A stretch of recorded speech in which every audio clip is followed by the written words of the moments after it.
विपिन, निश्चित तौर पर हिंदुस्तान के वीर जवान नीमा की शहादत को आज पूरा देश सलाम कर रहा है, पूरा तिब्बत सलाम कर रहा है। इस वक्त आप मौजूद हैं, आप वहां पर तिब्बती लोगों के बीच में किस तरह की फीलिंग का इजहार वो लोग इस वक्त कर रहे हैं, किस तरह की फीलिंग है उनकी, जरा बताएं हमारे दर्शकों को।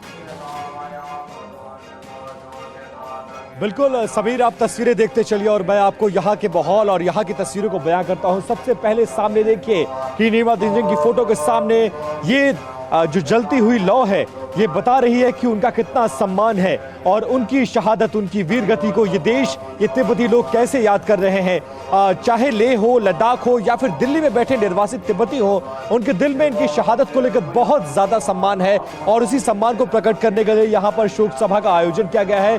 तमाम आप बौद्ध मंदिर के सामने बैठे हुए लामाओं को देखेंगे, मंत्रोपचार किया जा रहा है और उनकी शहादत को याद किया जा रहा है, उनको सम्मान दिया जा रहा है। और इसके अलावा इस तिब्बती कॉलोनी में रहने वाले वो तमाम लोग यहाँ पर वो भी मौजूद हैं, वो यहाँ आकर प्रार्थना सभा में भाग ले रहे हैं और अपने तरीके से नीमा तेंजिंग की शहादत को याद कर रहे हैं। और बहुत सारे ऐसे लोग हैं क्योंकि इस कॉलोनी में लगभग हर घर से एक नौजवान, एक जवान एसएफएफ यानी स्पेशल फ्रंटियर फोर्स में तैनात रहा है और बहुत सारे ऐसे लोग हैं जो अपनी नौकरी को पूरा करके यहाँ आ चुके हैं। ऐसे ही कुछ लोग हैं, उनसे भी बात कर लेते हैं। और कितना बड़ा दिन है उनके लिए कि जब उनका एक साथी भारत के लिए शहादत देता है तो वो कैसे उसको याद करते हैं। आप भी सेना में रहे हैं, कितना मुश्किल रहता है सीमाओं पर की सुरक्षा करना, और जब आपका एक साथी आज चला गया, आपको छोड़कर वीरगति को प्राप्त हो गया, तो उसे कैसे याद कर रहे हैं।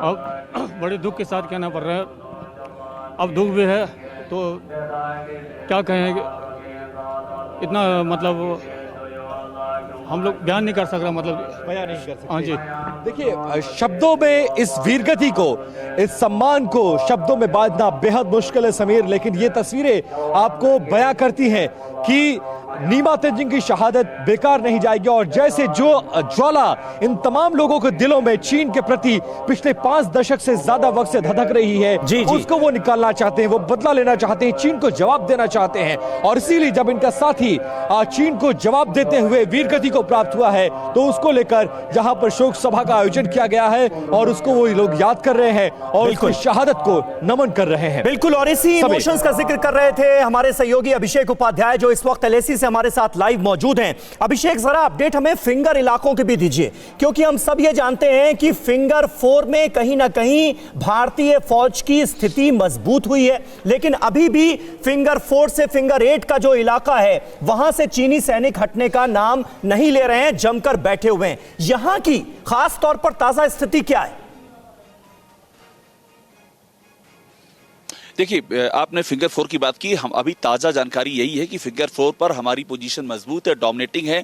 हम जो अपर रिज होती है हम वहां पर हैं और हम जहां पर हैं वहां से हमको आगे का जो मार्किंग है बहुत ही आसानी से हो रही है। लेकिन ये भी सत्य है कि चीन जो है फिंगर 5 से 8 के बीच में जमा हुआ है। उनके बंकर, उनके टेंट, उनके साजो सामान, वो सब वहां मौजूद हैं। और चुशुल में जो बातचीत चल रही है पैंगोंग के उत्तरी हिस्से में, वहां पर बातचीत इसी का जो सबसे बड़ा जो हमारी जानकारी ये है, उसमें फिंगर एरिया एक बड़ा मसला बना हुआ है और चीन लगातार उस पर बात करने से कतरा रहा है।